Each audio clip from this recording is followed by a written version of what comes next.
info ci pàcc bu njëkk bi gannaaw xibaaru 20h yi ñuy dalal Cheikh Tidiane Dièye moom mi nga xam ne moom moo jiite Sénégal bi ñu bëgg di plateforme dina fi teew kon ñu waxtaane li nga xamante ne moo xew tey jii ci Sénégal naka noonu liberté individuelle yi ak plateforme bu bees boo xamante ne sànq samp nañ ko parti politique yeeg mouvement citoyen politique yi ñëpp nekk ci biir nag di waajal ñu ni ay plan d'action ngir mën a jàkkaarloo ak président Macky Sall bi ñu jàpp ne dafa salfaañee démocratie ci réew mi léegi dañuy dalal suñu naataango bu kenn dootul présenté di Momar Diong maa ngi lay nuyu Momar. maa ngi lay fay Binta. di nuyu Barthélémy di nuyu aussi ñiy seetaan.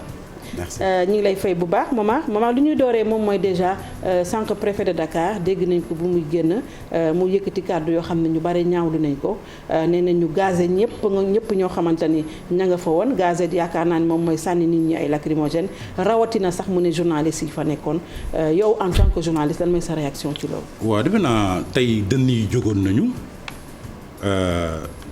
waaye kàddu yu mel noonu mënoon naa ñàkk. surtout nag mu jóge ci koo xam ni c'est une autorité administrative maanaam préfet. loolu defe naa mënoon naa ñàkk parce que taskatu xibaar yi dara indiwul leen fa. lu dul def seen liggéey. te bu ñu ñëwee di def seen liggéey ci ñaari wàll yëpp la baax na ci nga xam ni moom la ñu woolu woon tey mu Ousmane Sonko baax na itam ci nguur gi pour ñu xam ni amul dara luñ leen mën a sikke ci.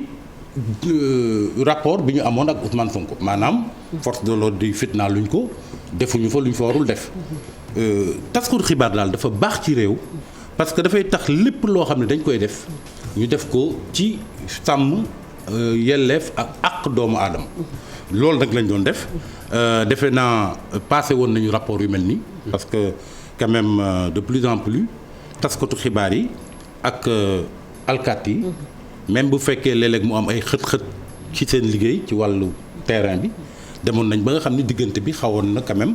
apparemment est-ce que amul caméraman bu ci gaañu sax. am na caméraman bu ci gaañu mais yooyu yëpp li ko indi rek mooy xët-xët bi ak xëccoo bi.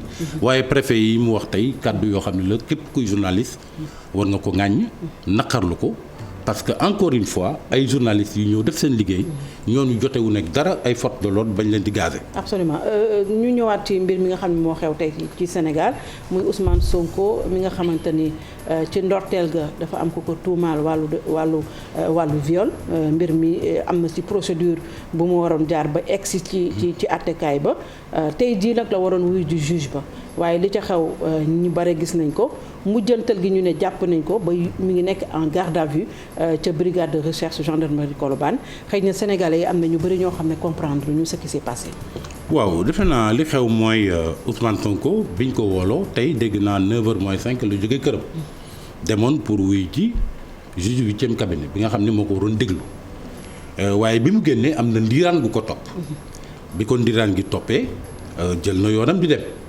waaye xam nga loolu mën nañu wax ni que même bu fekkee woote na ses partisans à la mobilisation génn ñi mu woo ak ñi mu woolul yëpp ay sénégalais topp ko loolu lu ñu waroon xaar la parce que nag Sonko du n'importe qui ñëpp xam nañ popularité am ku yegg ci 3e ci ay élections présidentielles c'est-à-dire am nga foo toll nit ñi am nga mbooloo am nga ginnaaw rax ci dolli bi mbir mi amee mu ni mbir mi bataille politique la bataille politique nag boo ko waxee muy rapport de force donc lii lu ñu mënoon séntu la waaye defe naa bu ñu ko waxtaanee woon ci njëlbeen bi xëy na dina mën a xëy tey dem wuy ji te li ci xew yëpp du ci xew li fi xew nag gis nañ ko dem nañ ba jëmmi jamono mu ni benn yoon lay jël moom pour fekki juge bi ñu ni ko doo fi jaar fii ngay jaar corniche loolu nag defe naa aussi mënoon na ñàkk xët-xët boobu parce que defe naa bu ñu ko encadré woon jalonné fi mu war a jaar xëy na université lañ doon xalaat ni bu fa yeggee mbir mi débordé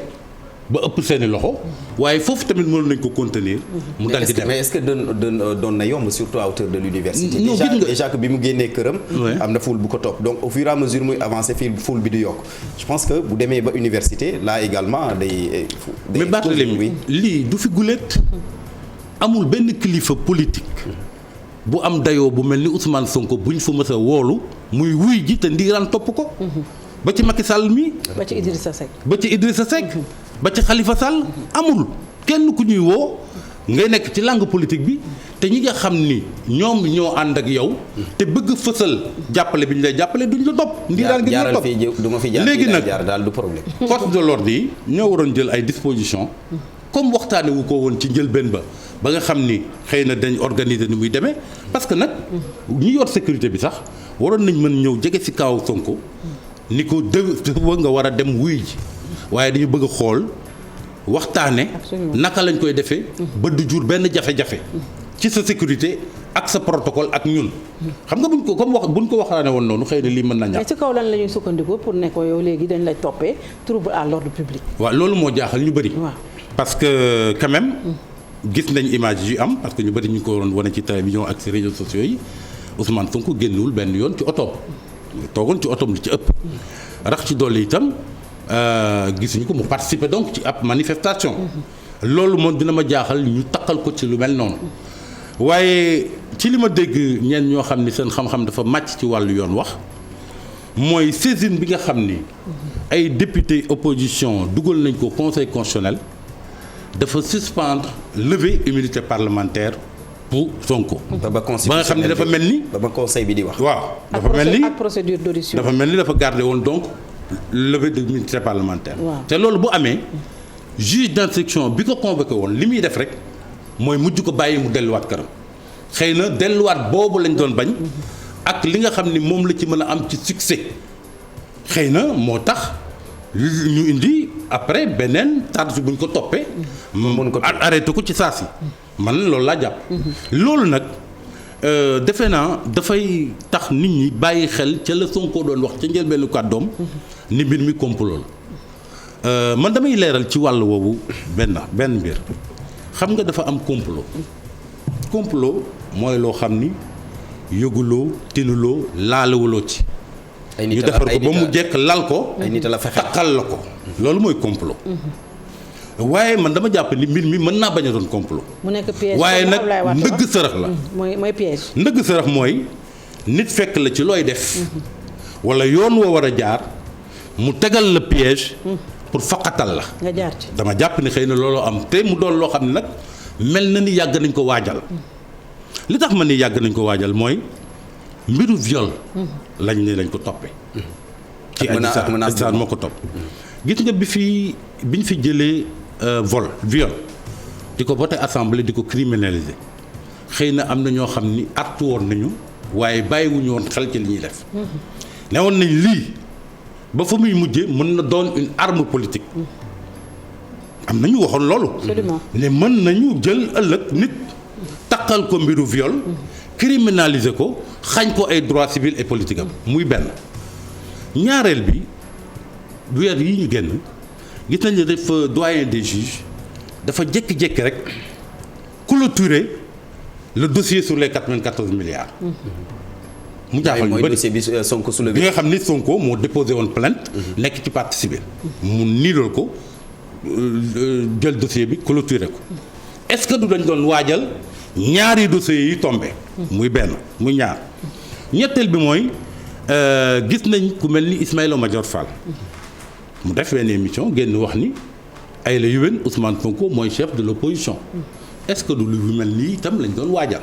comme quoi bés bu demee ba daanu ci mel nii ci dëgg sarax gu mel nii jeex na opposition amatul daanaka mais li ci gën a am solo mooy dafa am benn fait politique bu fi am bu yàggul. boo xam ne xëy na moo waral lii. mooy lan muy dem bu Idrissa Seck dem fekki majorité bi. man li ma gëm mooy tant que Idrissa Seck mi ngi woon ci opposition bi affaire Sonko bii mën naa bañ a am.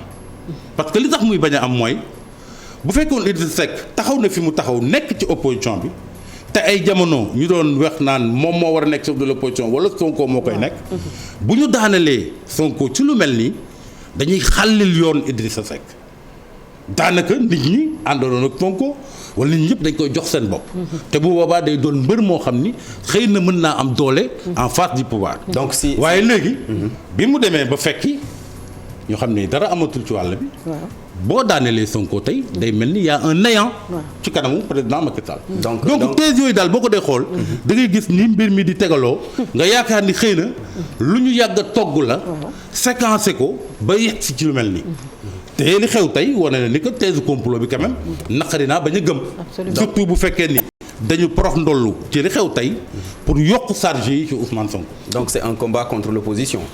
bon te affaire lépp ngi débat ci te un combat contre l'opposition ça c'est clair contre quelqu'un boo xam ni et puis jiituwul tey gis nañu président Macky Sall quand même ku mel ni Khalifa Sall am na taxawaay bu mu amoon ci ku jóge gis nañ ñu ko toppite woon ci mbirum caisse d'avance atte ko tëj ko niilal ay droits civils et politiques am waaye pourtant loolu terewul bi ko président mayee grâce mook ñañ ko tuumaal la woon ñooñu dellu nañ seen place yor poste yoon yore woon def seen liggéey normalement mel ni mbiru caisse d'avance musul am gis nañ itam mbiru Karim Wade ci dignitaires yi ñu waxoon ni la ñuy toppee ci mbirum xaalis bu lewul enrichissement illicite gis nañ ni moom cundug daanaka lañ ci toppee loolu niinal ay droit am donc bu loolu amee lii ñëw tegu ci diggante bi Macky Sall fexe ba xëcc Idrissa Seck teg ci wetam. dafay mel ni ku bëggul jàkkaarloog mbër. surtout mbër moo xam ne am na tooyuwaay. ak doyuwaay bu mel ni Ousmane Sonko. est-ce que du loolu moo tax tey jii opposition bi yëpp jóg nañu tey am nañu plateforme bu bees bu ñu tëralaat ñoom Cheikh Tidiane Dièye ñoo ko jiite les Y'en a marre ak yeneen parti politique pour nag ñu ni dañu bëgg a def face à Macky Sall parce que dafa bëgg salfaañe li mu fi fekkoon ci démocratie. xam nga maa ngi koy wax démb ci benn yéenekaay maa ngi nii fi ñu tombeele mbiru Ousmane Sonko bi baaxul ci nguur gi baaxul ci réew mi li ko waral mooy dañu nekk ci jamonoy mbas mi am lu mu àndal ci laal koom-koomu sénégalais yu bëri mu nekk crise sociale ak crise économique démb rek dégg ngeen waa secteur du tourisme ni perte na lu mat 40 000 emplois donc loolu boo ko jëlee boole kooku restriction des libertés ba ci mbirum couvre-feu yi nga xam ne sénégalais yi am na lu ñu wàññi ci seen dem ak dikk da ngay gis ni dafa am benn ambiance de colère générale nit ñi dañoo guux mer téye ko muy benn ñaareel bi gis nañu que mbiru Ousmane Sonko bi fi mu jóge tax na loolu tubaab naan convergence des luttes parce que ñu bëri jàpp nañ ni mbir mi du mbiru Ousmane Sonko rek démocratie ak état de droit la ñu bëgg a laal nga gis ay syndicalistes yi ci dugg gis ay mouvement citoyen yi ci dugg gis sax ay universitaires yoo xam ni daanaka dañu dandoon langue politique bi def ab manifeste taxaw convergence des luttes boobu itam baaxul muy ñaar ñetteel bi mooy gis nañu que mbir mi bi mu amee ci contexte bii mu amee baaxul ci fànn bu ne donc loolu dafay tax nit ñi jot ni biñ ko yëkkatee baaxul ma yaakaar ni nag nguur gi waroon na xool peut-être benn moyen ak benn période bu ñu yëkkatee lu mel ni. mais est-ce que recul démocratique am na ci réew mi Momar recul démocratique vraiment au vrai sens du terme. non recul démocratique defe naa mën nañ jàpp ni am na. li tax mu am mooy jamono yii nga xam ni depuis 2012 dañu ràññee ni président Macky Sall mi ngi utiliser quand même yoon pour di gàllankoor taxawaayu yenn kujje yi muy benn moom ci wàllu boppam waxoon na Kaffrine en marge d'un conseil des ministres décentralisé ni que dina réduire opposition bi à sa plus simple expression boobu ba léegi ca la ne. gis nañ aussi que ni ci biir assemblée fexe nañ lu ne pour néewal doole opposition maa ngi fàttali ni ko en juin 2015 am na benn loi bu ñu voté woon jëlee lim bi nga xam ni moom nga war a former groupe parlementaire ci fukk ak ñaar yóbbu ko ci fukk ak juróom mel ni ku bëgg empêcher opposition bi am taxawaay ci biir assemblée nationale loolu yëpp boo ko dajalee boole ko ak manifestation yi nga xam ne daanaka liñ ci autorisé lu néew la di nga jàpp ni quand même démocratie quand même yokkuwul ci président Macky Sall. d'accord lim nga ki sànq mbirum Karim Wade. mbirum Khalifa Sall tey jii mbirum Ousmane Sonko bu dee Karim Wade ak Khalifa Sall politiquement gis nañu dañoo nekk ci décadence su ma ko mën a waxee noonu. waaw ban avenir politique nga gisal Sonko ci jamono jii mu nekk nii wala boog au lendemain de cette affaire là. affaire bi man dama jàppoon ni biñ ko takkalee mbirum viol yemoon ci loolu rek mënoon na gàkkal ak boucher horizon politique am. parce que amul dara lu gën a ñaaw ci homme politique que ñu takkal la mbirum viol pour ñett yi bi ci njëkk mooy xam nga bii yoon contrairement ak affaire Khalifa Sall ak affaire Karim Wade état bi dafa teel a wax ni mbir mi mbirum privé la. yoonam newu ci. c'est-à-dire Ousmane Sonko mu fekk ak benn xale bu jigéen jiiñ ko ni dafa yegg ci moom ci lu dul coobareem muy affaire privée muy benn. ñaareel bi homme politique amul lu dul image am ak réputation bu muy projeté ci opinion bi te buñ la takkalee ci mbirum yàqataan ak yegg ci jigéen ci loo xam ni du coobareem am na lu muy yàq ci sa image. ñetteel bi nag mooy bi ñu criminalisé viol ba léegi dafa am leen li ci yokk loo xam ni buñ demee ban ni yow yaa ko def dalay xañ sa droit civil ak politique looloo tax mu nekk mbir mu grave waaye gis nañ ci diggante bi tey ñu indiwaat beneen charge def ko donc charge viol loolu tubaab naan c'est avilissant pour un homme politique mooy dëgg c'est-à-dire gàkk-gàkk la boo xam ni pour homme politique génn ci dina jafe waaye bu fekkee da nga ñëw profité ci li xew tey ni kat da nga koy toppee participation à une manifestation non autorisée te ay la yëwén sénégalais yi gisal seen bopp ni ko gisuñu ko benn yoon bu mu génne di manifestement di def lu ne sinon dafa toogoon ci otoom di ko accuser de trouble à l'ordre public te fekk na boobu xëy na la force de l'ordre yi waroon taxawee bi mu nee yoon bii laa war a jaar ñu gunge ko ci encadré ko defe ko noonu donc dafay nekk loo xam ne day tax nit ñi gëm d'abord que thèse complot ba mu doon wax am na et puis ñaareel bi gàcce nekkul ci homme politique ñu lay takkal manifestation non autorisée ou trouble à l'ordre public parce que loolu ak politique ñoo ànd donc ma jàpp ni tournure mbir mi contrairement à ce que beaucoup de gens pensent fi mu ne dafa mel ni Sonko la arrangé. mais est-ce que moment yow boobu ba léegi. parce que liñ ci taftal a tax. waaw yow parce que tax na nit ñi nga xam ni seen xel mi ngi doon jékki jaaxa.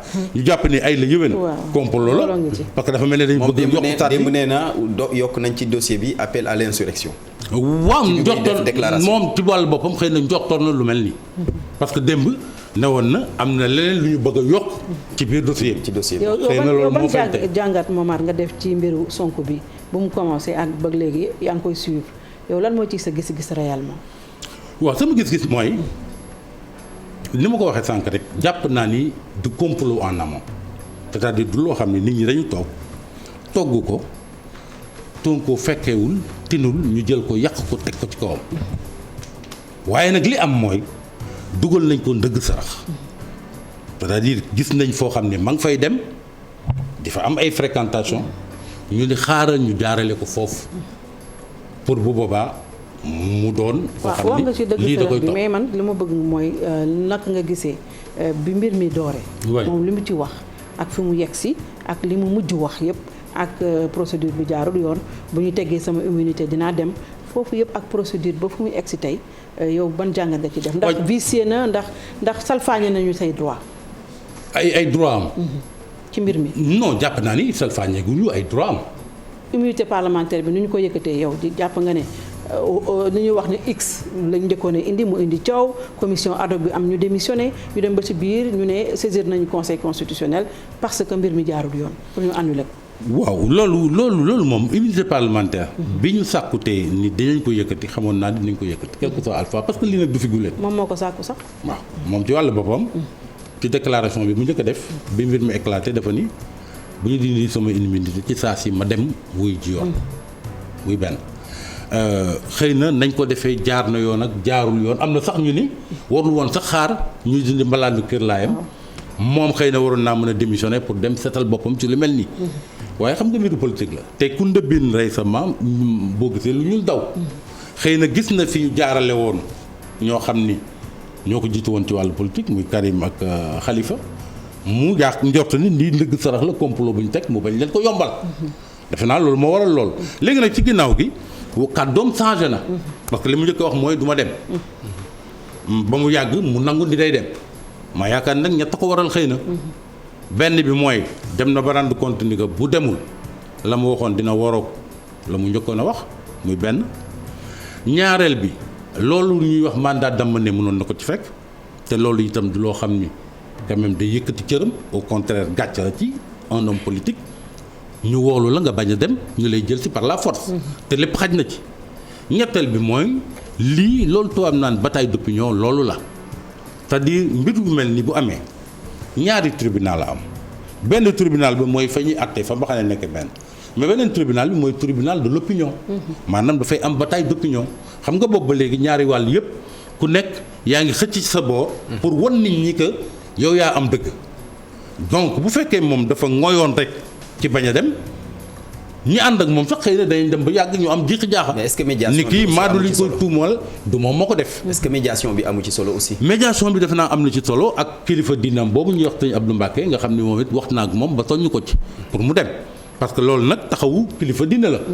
maanaam yàgg nañu am rôle régulateur social bu fekkee situation de tension dafa am te bu fekkee Ousmane Sonko fi mu jàppoon la jàpp nguur gi itam ak ñi ko war a jël ci wàllu yoon jàpp fañ jàpp donc day indi problème. mais boo demee ba récuser ay magistrat ni kii kat wóoluwuma ko est-ce que tey jii bu xëyoon dem jàkkaarloog magistrat boobu du génn ci constance bu mu nekkoon ak logique.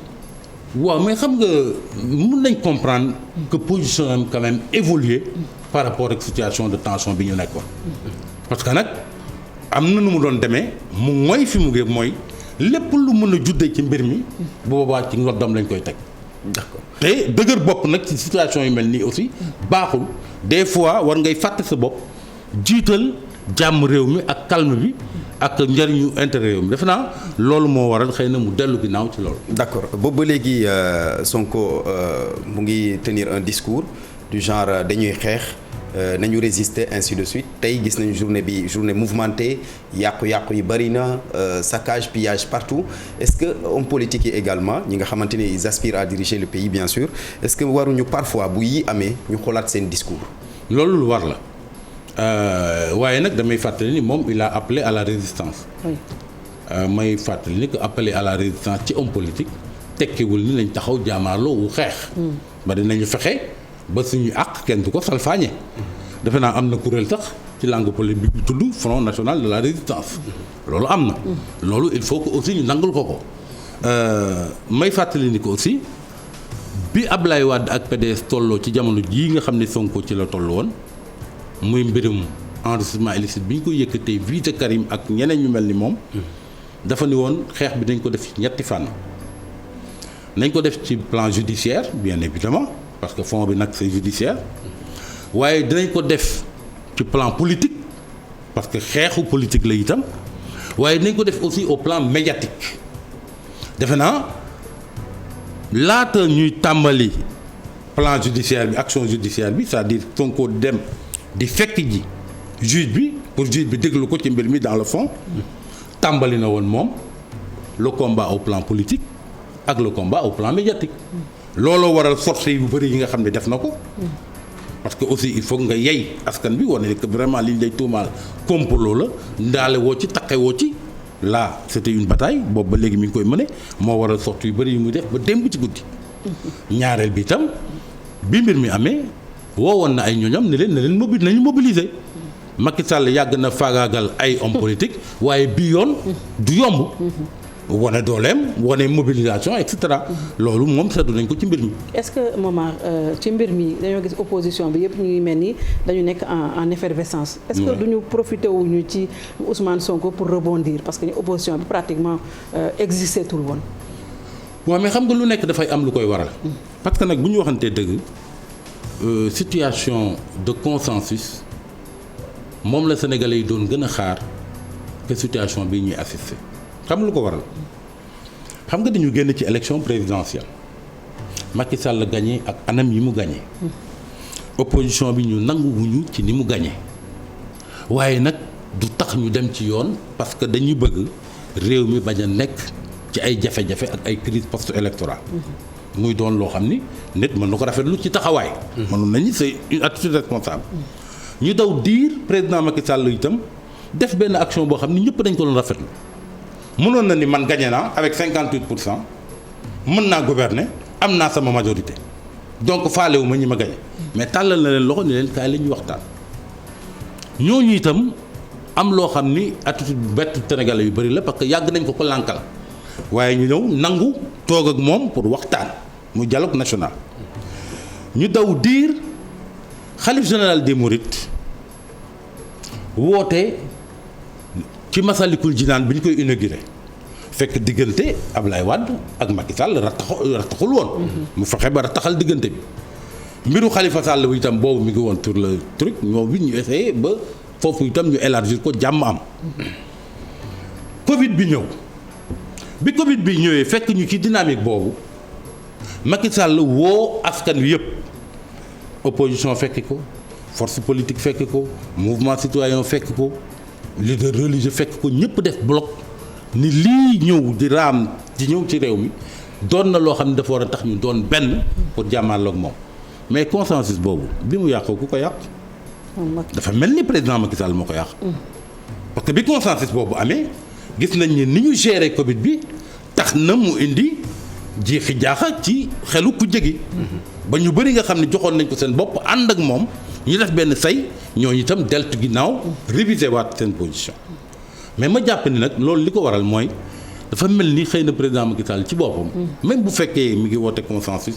léeg-léeg gëmu ko wala xëy na daf ko arrangé wul parce que consensus bu amee li muy imposer nguur mooy di nga respecter les règles du jeu di nga jàpp ni kat say naw la ngay waxtaanal ngeen xool noo leen tegee réew mi ci jàmm lu jëm ci mbirum élection ngeen jaarale ko ci yoon bu fekkee amoo droit ci ñetteelu mandat nga teg ko ci suuf et cetera règle du jeu waaye dafa mel ni xëy na consensus boobu bu amee moom du arranger rapport de force bi nga xam ni moom la bëgg imposer pour xëy na xelu ñetteelu mandat nekk ci ginnaawam wala yu mel noonu loolu moo waral consensus bi tas man loolu laa gis ci moo léegi nag fi ñu toll dañ toll ci jamono joo xam ni ñu bëri dañ jàpp ni démocratie bi quand même ak état de droit menacé wu na ñoo la waral ñëpp taxaw waaye yaakaaruma ni dafa am un opportunisme politique bu tax mbirum Sonko bi tax ku jéggi jógaat Khalifa Sall wax na ko démb li muy néewu kàddu nee na képp ku yaakaar ni mbir mi du yegg si ca yow bu dalee sa moroom nga yaakaar ni ci moom rek lay yem wala yaakaar ne da nga ci mën a profité yaa ngi nax sa bopp parce que benn par benn boo moytul ñoom la mbir mi di dal ci wàllu ku jéggi te kat nag ma koy wax dëgg yàlla bu ñu waxante dëgg à part ginnaaw Karim Wade Khalifa Sall Idrissa Seck moom xëcc na ko mu ñëw ci moom donc foofu amul benn problème tey ñi ngi ci Ousmane Sonko ëllëg itam xëy na xelam dem ci keneen. la mu waxoon daal ci logique boobu la ne. maa ngi lay gërëm bu baax maa ngi leen di gërëm di leen sant Binta. maa ngi lay jaalewaat suñu xarit bi maître Khassim. suñu xarit ndeysaan maître Khassim Touré mi fi dëddu nekk sa xarit yow it xamoon naa sa diggante ak moom. nekk koo xam ni wax dëgg yàlla ku amoon itte la ci nit. amoon wëllëre ñu ngi ñaan suuf Touba gali woyof ci kaw. amiin di la gërëm bu baax Momar. merci jërëjëf ci wuyu si bi gërëm la Barthélémy. jërëjëf Binta ñu dem publicité dellu si waat ci plateau bi.